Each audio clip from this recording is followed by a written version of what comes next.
Hello friends, नमस्ते, अस्सलाम वालेकुम। और इस उम्मीद के साथ कि आप जहां होंगे हंसते बसते और मुस्कुराते होंगे, आज की शानदार वीडियो का आगाज़ करते हैं जिसका टाइटल है आम जनता की राजधानी गरीब रथ एक्सप्रेस। राजधानी जिस ट्रेन का शुमार भारत की प्रीमियम ट्रेनों में किया जाता है और जिस पर सफ़र करने के लिए, खुसूसन जिसकी प्रीमियम क्लास में सफ़र करने के लिए आपको अच्छे खासे पैसों की ज़रूरत भी होती है। लेकिन ऐसे में एक ट्रेन ऐसी भी है जिसे आम जनता की राजधानी भी कहा जाता है। टाइटल में बताया जा रहा है कि वो गरीब रथ है जो जा रही है दिल्ली से रांची की ओर। रांची जो झारखंड का स्टेट कैपिटल है और एक लंबा सफ़र है ये, और ये सफ़र करवा रहे हैं सत्या भाई। लेकिन इस सफ़र को जो खास तौर पे देखना है वो इसी बुनियाद पे देखना है कि क्या जो सहूलियात राजधानी में दी जाती हैं सत्या भाई को, वो यहाँ पर आम जनता की राजधानी में मुयसर आती हैं कि नहीं। तो इस वीडियो का आगाज़ करते हैं, लेकिन उससे पहले रिक्वेस्ट है, चैनल पर फर्स्ट टाइम यार कंटेंट पसंद आ जाए तो वीडियो को लाइक और चैनल को सब्सक्राइब करना मत भूलिएगा।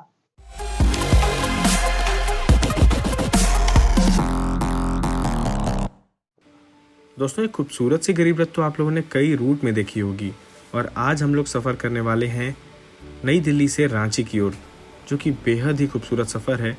और ऐसे सफ़र में जब ये प्यारी सी ट्रेन मिल जाए तो और क्या चाहिए। जय हिंद दोस्तों, कैसे हैं आप सब। आज का ये जो सफ़र है ये होने वाला है रांची गरीब रथ में, और इसकी खास बात यह है कि गरीब रथ को 130 किलोमीटर प्रति घंटे की रफ्तार की अनुमति हमेशा से मिली हुई है। तो हम इसमें आज सफ़र करने वाले हैं और इसकी जो स्पीड टेस्ट है, इसका जो इंटीरियर है, इन सभी चीज़ों को बारीकी से परखेंगे और इस वीडियो में इस ट्रेन को रिव्यू करेंगे। चलिए इस यात्रा को शुरू करते हैं नई दिल्ली से। तो दोस्तों, हम लोग आ चुके हैं नई दिल्ली रेलवे स्टेशन, जो कि टोटल 16 प्लेटफॉर्म का है। प्लेटफॉर्म नंबर 14 से आज हमारी गरीब रथ जाएगी। देख सकते हो आप लोग पीछे। खैर अभी वो साइड लाइन पे खड़ी है, अभी प्लेटफॉर्म पे लगाई नहीं गई है। अभी 3:20 हो रहा है, 4:10 का यहाँ से डिपार्चर है। लेकिन मैं अभी से आप लोगों से माफ़ी मांगना चाहूँगा, क्योंकि हमारा जो कोच है जनरेटर के जस्ट पीछे वाला है G16। पूरी ट्रेन कम्प्लीटली 3 टायर की होती है, इकोनॉमी 3 टायर कोच की, जिसमें से G16 अपना कोच है और उसके जस्ट आगे है जनरेटर और फिर लोकोमोटिव। तो आवाज़ आने वाली है जो शायद आपको अभी से ऑलरेडी सुनाई दे रही हो। जैसे ही ट्रेन लगती है, यात्रा शुरू होती है, मैं आप लोगों से तब मिलता हूँ। ये मैंने आज फर्स्ट टाइम सुना यार, नई दिल्ली गरीब रथ भी 130 पे जाती है। शताब्दी एक्सप्रेस निकलते हुए फिर तो वाकई ये गरीबों की प्रीमियम ट्रेन है, बल्कि आम जनता की,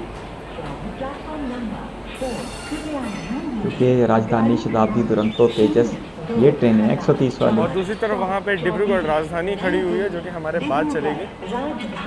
डिब्रूगढ़ राजधानी बहुत ही नसीब वेस्ट वालों को बंगाल। मिलता है WAP4 लोकोमोटिव के साथ 130 किलोमीटर प्रति घंटे की रफ्तार का सफ़र। और आज हम लोग हैं लकी, WAP4 हमारी ट्रेन को लेके जाएगा रांची। सत्या भाई हमेशा अलग अलग बोलते हैं WAP, हम तो इसे WAP4 बोलते हैं। और कभी कभी प्यार से खिड़कियों वाला लोकोमोटिव, जो WAP7 से पहले किंग था, आज भी किंग अगर 130 पे चलता है तो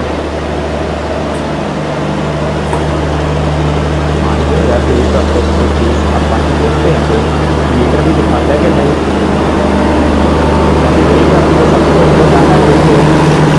की वजह से है, क्योंकि पाकिस्तान रेलवे से बहुत मिलते जुलते हैं। तकरीबन कोई 48-50 रूट के चलती है गरीब रथ। यहाँ पे हावड़ा राजधानी भी लगाई जा चुकी है प्लेटफॉर्म नंबर 15 पर, और हमारी ट्रेन बिल्कुल राइट टाइम निकल चुकी है अब नई दिल्ली से। हावड़ा राजधानी ये बड़ी तगड़ी राजधानी है, एक मुंबई की, एक हावड़ा की, बड़ी लंबे सफ़र की राजधानी नई दिल्ली। 16 प्लेटफॉर्म, ठीक है। इससे पहले मुझे रखा था शायद 17, और चलो सत्या भाई ने आज ये भी करेक्शन कर दी। और हावड़ा के 23 हैं, जिस तरफ ये राजधानी जा रही है WAP7 के साथ, ईस्ट के बिल्कुल एंड पे, वेस्ट बंगाल में।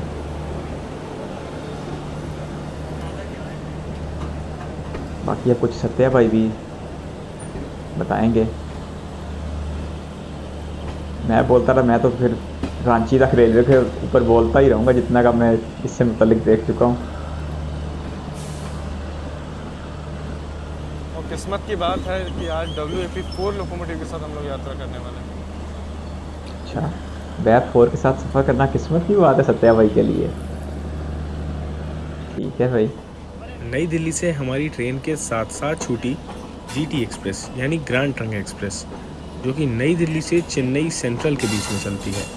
अब ये पैरेलल डिपार्चर हुआ और मैं तैयार था एक रेस के लिए, क्योंकि मुझे ये पता है कि रेस काफ़ी लंबी चलने वाली है। दोनों ही ट्रेनें लगभग एक रफ्तार से छूटी हैं नई दिल्ली से और काफ़ी मज़ा आने वाला था इस रेस में। खैर इसका जो डिटेल्ड वीडियो है मैं अपने दूसरे चैनल द ट्रेन गुरु में अपलोड कर रहा हूँ और डिस्क्रिप्शन में आपको लिंक दे रहा हूँ ताकि आप लोग उसे एकदम डिटेल में देख पाएँ, क्योंकि वो काफ़ी लंबी रेस रही है। और यहाँ पे सीधा आप लोग एंजॉय कीजिए इस रेस को, रफ्तार भरे ट्रैक साउंड्स को। मैं आप लोगों से जल्द ही मिलता हूँ। तो नई दिल्ली से निकलते ही पैरेलल रेस का एक बोनस सा मिल गया। वेब 7 निकलेगा आगे। क्या बात है।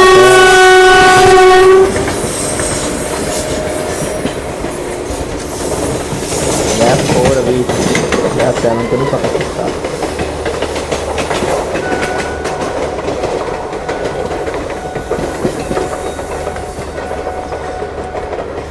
रास्ते की अगर बात की जाए तो इसका ज़्यादातर हिस्सा यूपी में ही पड़ेगा। तो दोस्तों यहाँ 438 पे हम लोग अगर skip नक्शा कर रहे मेरे हैं ज़हन में गाजियाबाद सही है तो। जंक्शन, और यहाँ पे काठगोदाम की ओर जाने वाली संपर्क क्रांति एक्सप्रेस खड़ी है। अभी भी काठगोदाम वाला रूट जो है वो कम्प्लीटली डीजल है और इसमें रामनगर के कुछ कोचेस लिंक होकर चलते हैं। संपर्क क्रांति ये सत्या भाई के गरीब साथ देखी इंटीरियर और थी यहाँ यूपी का की। हाल।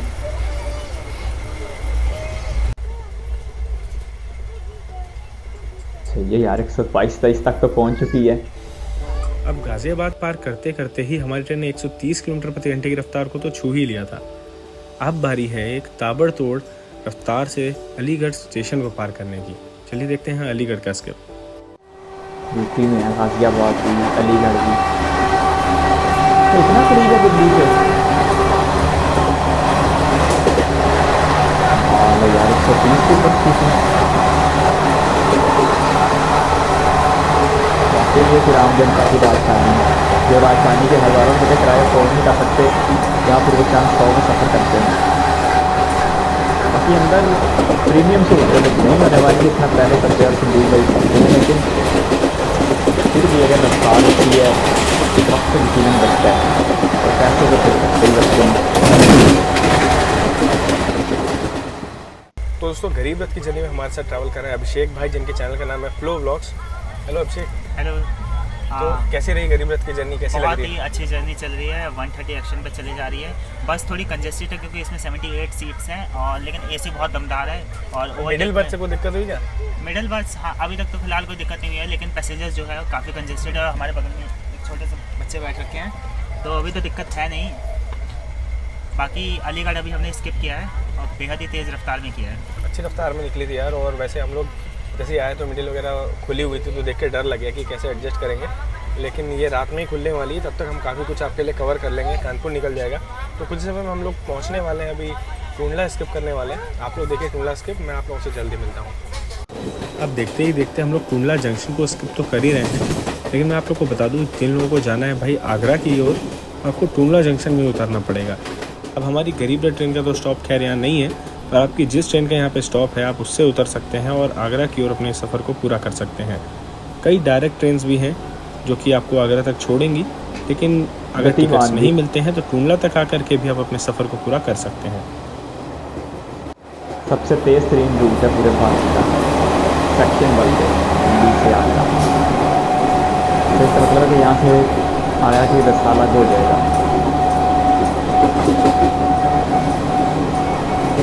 ये खरीद खड़ी है। सबसे पहले दूर से लगा WDG 4G है, तो ये और है। ये कहती जल्दी शाम भी हो गई। यहाँ अपनी ट्रेन अब स्किप करने वाली है इटावा जंक्शन को, और शाम बेहद ही खूबसूरत हो चुकी है। इटावा में भंडई से आने वाली यानी आगरा तरफ से आने वाली लाइन और ग्वालियर तरफ से आने वाली लाइन अब मिल चुकी हैं। चलिए एंजॉय कीजिए इटावा जंक्शन का स्किप।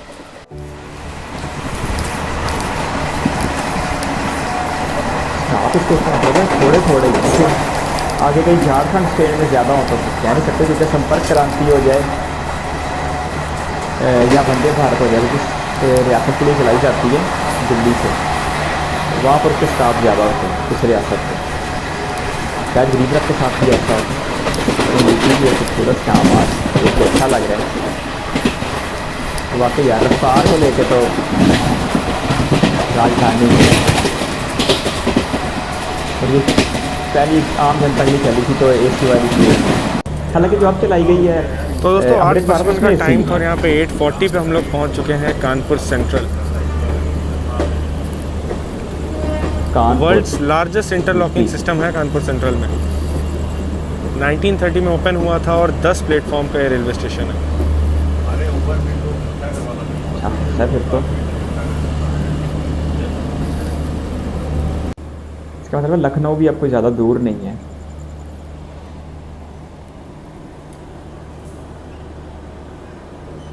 शायद उस रास्ते से जाती है या कोई, अब ये रास्ता का तो मुझे नहीं पता, लेकिन कानपुर का मतलब यही है कि लखनऊ भी बहुत ज़्यादा दूर नहीं। प्लेटफॉर्म नंबर 5 पर हमारी गरीब रथ एक्सप्रेस पहुंच चुकी है कानपुर सेंट्रल। भारत में केवल 5 सेंट्रल रेलवे स्टेशन हैं, Chennai central, Mumbai central, Mangalore central और एक और आपको बताना है, और ये है कानपुर सेंट्रल। कौन सा हो फिर? कमेंट सेक्शन में ज़रूर लिखिएगा, हिंट दे देता हूँ, वो सेंट्रल रेलवे स्टेशन केरला में है। केरल में? तो दोस्तों 440 किलोमीटर की दूरी को 4.5 घंटे में पूरा करते हुए हम लोग कानपुर सेंट्रल आ चुके हैं। ऐसे ये ट्रेन गरीब रथ नहीं है, गरीबों के लिए ऐसा कुछ नहीं है कॉन्सेप्ट, बस ये है कि सस्ते दाम में एयर कंडीशन गाड़ी जो कि राजधानी के तर्ज पे बनाई गई है, जिसकी रफ्तार 130 है और आम जनता इसमें आसानी से ट्रैवल कर सकती है। थोड़ी कंजस्टेड है लेकिन इसमें एडजस्ट करना मुश्किल नहीं है, काफ़ी कंफर्टेबल जर्नी रही है। एसी इसका बहुत ही पावरफुल है। 2005 में गरीब रथ ट्रेन को इसी पर्पज़ से इंट्रोड्यूस किया गया था और भारत की सबसे पहली गरीब रथ सहरसा से अमृतसर के बीच में चलाई गई थी। धीरे धीरे समय के साथ बहुत सारी गरीब रथ ट्रेन अब इंडिया में चल चुकी हैं और अभी फ़िलहाल जुलाई महीने में भारतीय रेलवे ने कई इंपॉर्टेंट गरीब रथ ट्रेन को भी खोल दिया है, जैसे जम्मू काठगोदाम, मुजफ्फरपुर आनंद विहार, भागलपुर आनंद विहार, गया आनंद विहार, सिकंदराबाद, यशवंतपुर, ATT कोचुवेली, ऐसी बहुत सारी ट्रेन। फिलहाल कानपुर सेंट्रल से हमारे निकलने का समय हो चुका है, 9 बजे का हमारे यहाँ डिपार्चर है। मैं आप लोगों से मिलता हूँ कानपुर सेंट्रल से डिपार्चर पे। तो दोस्तों बिल्कुल 9 बजे हम लोग चल चुके हैं कानपुर सेंट्रल से। 440 किलोमीटर 4.5 घंटे में यार, 100 की एवरेज से आ गई भाई, क्या बात है।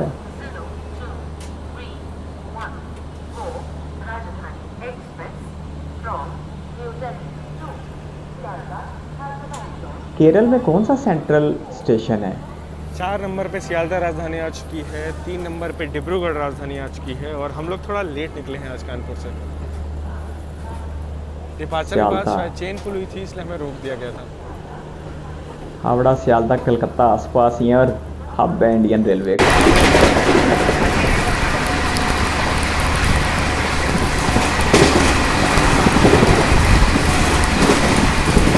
अब तो फिर रात में ही सफ़र कटेगा, रात के सफ़र में तो इतना ज़्यादा मज़ा आता नहीं। 4 घंटे रांची पहुँचते पता नहीं दिन निकलेगा कि नहीं।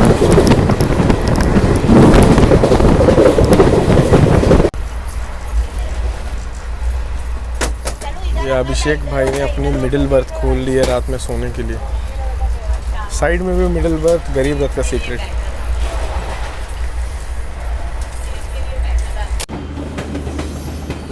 कुछ तो आराम मुयसर आ जाता होगा, बाकी घर वाली सूरत हाल तो नहीं है।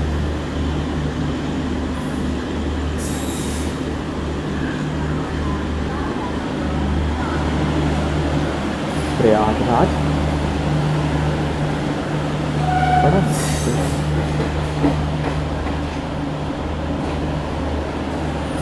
11:30 होता है।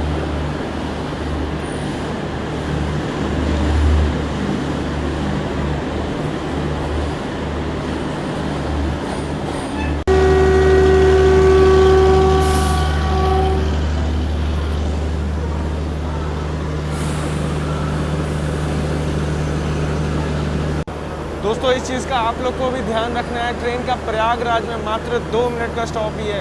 जनरेटर की आवाज़ बहुत ज़ोर आ रही है और हमारी ट्रेन आधे घंटे के डिले के साथ पहुंची है प्रयागराज। वैसे 11 बजे का अराइवल था, मात्र 2 मिनट का स्टॉप। हमें 11:22 हो गए थे, 24 में हम लोग यहाँ से निकले हैं। प्रयागराज से आपको हर तरफ के लिए ट्रेन मिल जाएंगी, इस बात की कोई टेंशन ही नहीं कि आपको यहाँ से ट्रेन कहाँ जाती है कहाँ नहीं जाती है। लखनऊ जाना हो, जबलपुर जाना हो, पटना जाना हो, हावड़ा, कहीं भी जाना है, हर जगह आपको ट्रेन यहाँ से मिल जाएगी, कोई टेंशन की बात नहीं है। 10 प्लेटफॉर्म का स्टेशन है, 6 नंबर प्लेटफॉर्म थोड़ा अलग बना है, कभी आप यहाँ आ रहे हो तो इस चीज़ का ध्यान रखिएगा। रात में जहाँ हमारा कोच है G16, यहाँ खाने पीने की चीज़ें तो नहीं अवेलेबल, लेकिन पीछे तरफ आपको ज़रूर मिल जाएंगी, पर प्रयागराज के भरोसे मत रहिएगा, ट्रेन का स्टॉप नहीं है ज़्यादा देर का। चलिए देखते हैं आज डिपार्चर। जहाँ पर यमुना और गंगा मिलती हैं, जहाँ पर दुनिया का सबसे बड़ा कुंभ मेला लगता है हर 12 साल के बाद। आखिरी बार शायद 14 या 16 में लगा है। पूरा एक शहर बसाया जाता है।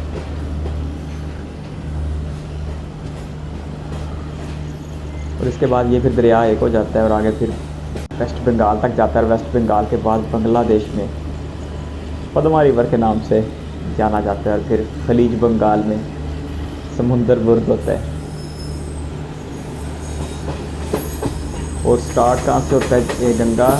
ये जो उत्तराखंड से। कॉन्सेप्ट है ये इस ट्रेन में सबसे बुरा कॉन्सेप्ट है। देखिए अगर इसको सोना है, अगर कोई बैठना चाहता है रात में तो एकदम पूरा बेंड होकर ऐसे बैठना पड़ेगा, तो बेटर है कि लेट ही जाते हैं।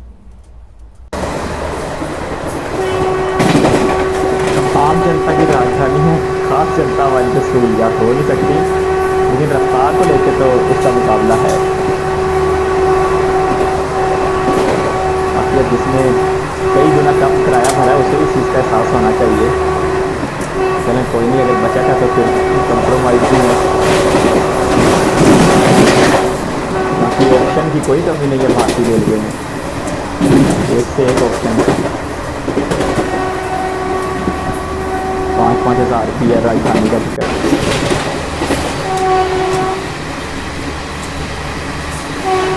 संदीप भाई ने सफ़र किया था जब पटना से दिल्ली की ओर है फिर राजधानी में, 4800 रुपये खर्चा किया और आगे बैग 9 लग गया था। 100 किलोमीटर की रफ्तार से आए, वो दिल्ली आते आते आया था उसको तक। लेकिन आज सकते भाई दिल्ली से रांची और तो वही होता ही है। ट्रैफिक बहुत कम है इस ट्रेन पे।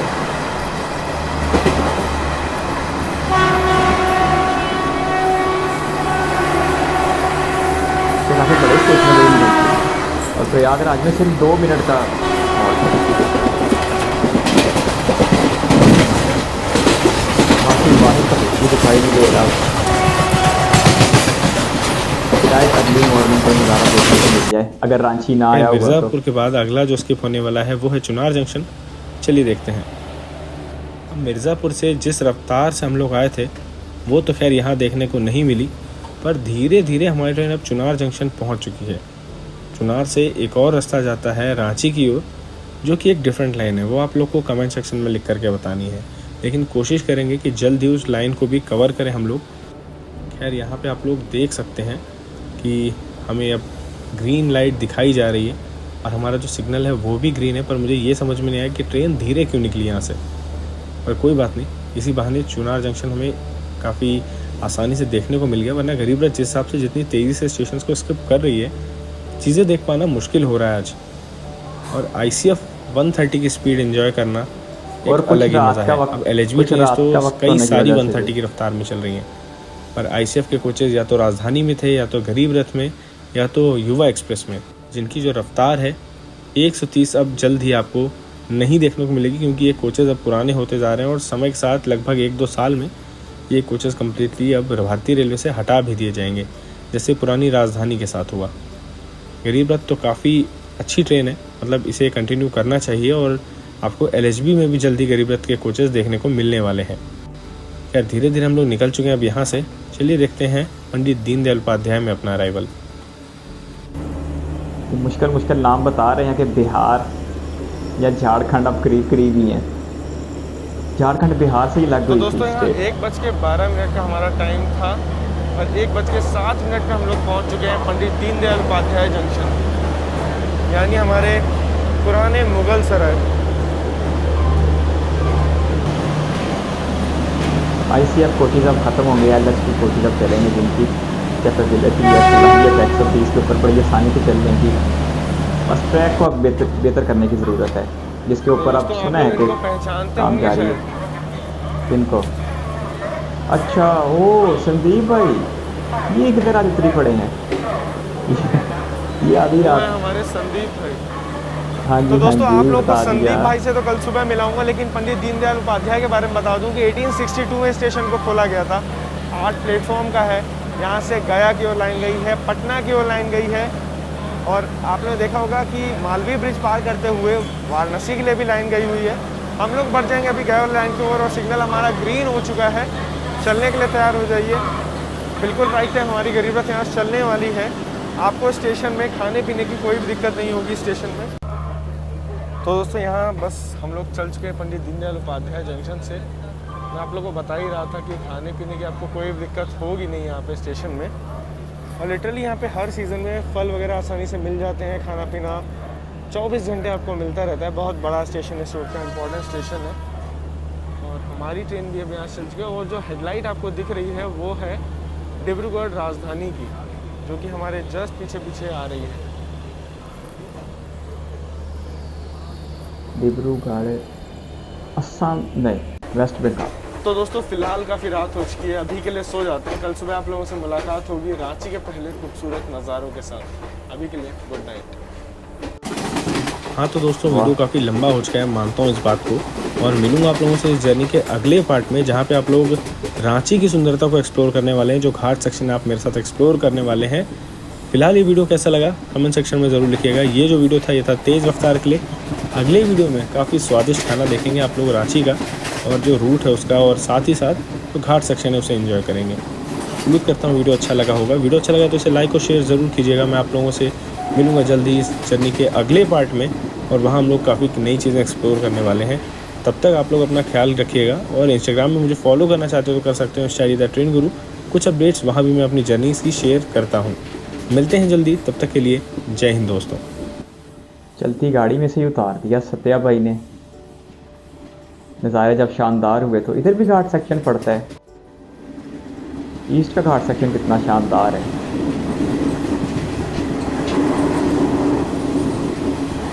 गुड यार, आज तो मेरे इल्म में एक बहुत बड़ा इजाफा हो गया। मैं अभी जब भी प्रीमियम ट्रेनों की बात करता था तो इस बेचारी गरीब रथ को बीच ही नहीं लाता था। और जब भी मैं 130 किलोमीटर की ट्रेन की बात करता था तो कभी भी मेरी ज़ुबान के ऊपर गरीब रथ आई नहीं, क्योंकि मेरे वहमो गुमान में भी नहीं था कि आम जनता की राजधानी रफ्तार को लेके ख़ास जनता की राजधानी के भी बिल्कुल बराबर होगी। ख़ास से मुराद ये कि वो जो लोग उसका हज़ारों का किराया अफोर्ड करते हैं। बाकी यहाँ पर और किसी लिहाज से बात नहीं की जा रही। खैर, 130 किलोमीटर फी घंटा की रफ्तार और पहले 450 किलोमीटर सिर्फ 4.5 घंटे में तय करके ये साबित किए कि भारत की आम राजधानी भी 100 किलोमीटर एवरेज की रफ्तार से चलती है। सत्या भाई नई दिल्ली से रांची यानी झारखंड की तरफ जा रहे थे। शाम में ही इस सफ़र का आगाज़ किया गया दोपहर के बाद से, तो इसलिए जल्दी ही शाम देखने को मिल गई। और उसके बाद से सफ़र का कुछ हिस्सा रात में कटा और एक स्टेशन के ऊपर संदीप भाई भी मिल गए। लेकिन मुझे इस बात का अच्छा खासा अफसोस हुआ कि जब तलू हुआ, जब सनराइज़ हुआ और ख़ूबसूरत नज़ारे देखने को मिले और सत्या भाई कह रहे कि घाट सेक्शन के शानदार नज़ारे देखने को मिले, तब सत्या भाई ने चलती ट्रेन से ही बाय बाय टाटा कर दिया। तो ये चीज़ थोड़ी सी मायूस कर देने वाली थी, या थोड़ी सी मतलब कि अच्छी नहीं लगी।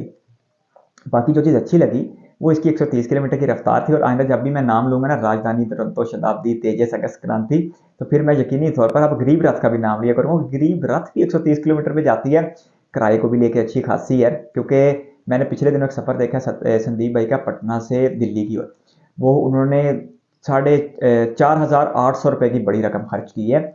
और उसके आगे कौन सा लोकोमोटिव लगा दिया, वैग 9 जो ग्रीन कलर का फ्रीट का लोकोमोटिव है, वो वैग 9 आगे लगा दिया। तो संदीप भाई कहते हैं मुझे अभी से अंदाज़ा हो गया कि अब हमें एक लंबे सफ़र के लिए, लंबे संकष्ट के लिए भी तैयार रहना चाहिए। और वही बात हुई, और वो तकरीबन 100 किलोमीटर की मैक्सिमम पे जा रहा था, तो एवरेज उसकी 70-75 निकल रही थी। लेकिन यहाँ पर यार एक अच्छा लोकोमोटिव आगे लगा था, और वो अच्छा लोकोमोटिव था गुजरा हुआ किंग वैपफो, जिसको सत्या भाई हमेशा WAP4 बोलते हैं। लेकिन शानदार था और वाकई 130 किलोमीटर की रफ्तार थी।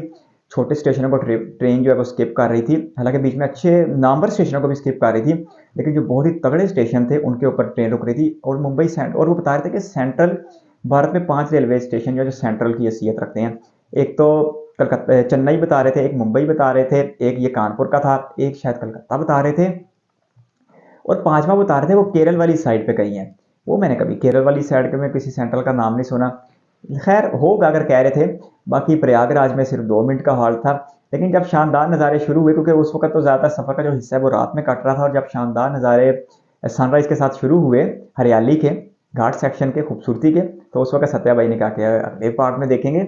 बहरहाल इसकी ये वीडियो की एक सजेशन थी और वाकई आम जनता की राजधानी। चले यहाँ पर सत्या भाई को जिस तरह प्रीमियम, ये मतलब कि राजधानी की प्रीमियम क्लास में सेवा की जाती है वो चीज़ तो नहीं थी, लेकिन एक चीज़ में उसने बिल्कुल असल वाली राजधानी का मुकाबला कर लिया और वो थी इसकी रफ्तार। तो रफ्तार को लेकर ये लोगों का वक्त बचाती है। बाकी जो लोग 5000 की जगह 500 या 1000 खर्च रहे हैं उन्हें भी इस चीज़ का मुकम्मल अदराक होता है कि भाई हमें 5000 वाली सहूलियत यहाँ मुयसर नहीं होगी, लेकिन जब वक्त एक जैसा हो जाता है तो फिर ये एक बहुत बड़ी सहूलत बन के सामने आता है। तो भाई मैं तो इसके पूरा इस बात को लाइक करता हूँ कि यार एक सस्ती चलने वाली ट्रेन जिसे चलाया इस मकसद के लिए गया था कि ये आम लोगों को ज़्यादा से ज़्यादा सेवा फराहम कर सके, उसने कामयाबी के झंडे गाड़े हैं। साल 2005 या 6 में पहली गरीब रथ चलाई गई थी और आज तकरीबन कमोबेश कोई 50 के आसपास गरीब रथ मुख्तलिफ रूट्स के ऊपर चलाई जाती हैं। AC वाली ट्रेन है, कम किराया है, रफ्तार तेज़ है, तो भाई और क्या चाहिए, इतनी तो सहूलियात फराहम कर दी। हालांकि साल 2023 के बिल्कुल आखिर में यानी कि 30 दिसंबर 2023 को भारत में पहली बार अमृत भारत एक्सप्रेस देखने को मिली। उस ट्रेन का बहुत चर्चा था, उस ट्रेन का बहुत शोर था। उसे भी 130 किलोमीटर की स्पीड की इजाज़त थी, लेकिन वो ट्रेन AC नहीं बनाई गई। उसमें जितने भी कुछ 16-18 जितने भी डब्बे लगे हुए हैं उसमें AC नहीं है। इसलिए आज से फिर गरीब रथ है आपको 130 के ऊपर सफ़र भी कराती है, किराया भी थोड़ा है और साथ में गर्मियों के एक लंबे मौसम में AC की सहूलत भी फराहम करती है और AC भी सत्या भाई कहते हैं कमाल का चलता है। तो ऐसे में ये वाकई ही आम जनता की राजधानी बन के सामने आती है, जो ज़्यादा पैसे खर्चने वाली जनता के काफ़ी हद तक मुकाबला करती है। सिर्फ सहूलियात का ही फ़र्क है ना, बाकी सत्या और संदीप भाई तो वो तो ज़रा बहुत अच्छा खासा भी अफोर्ड कर सकते हैं।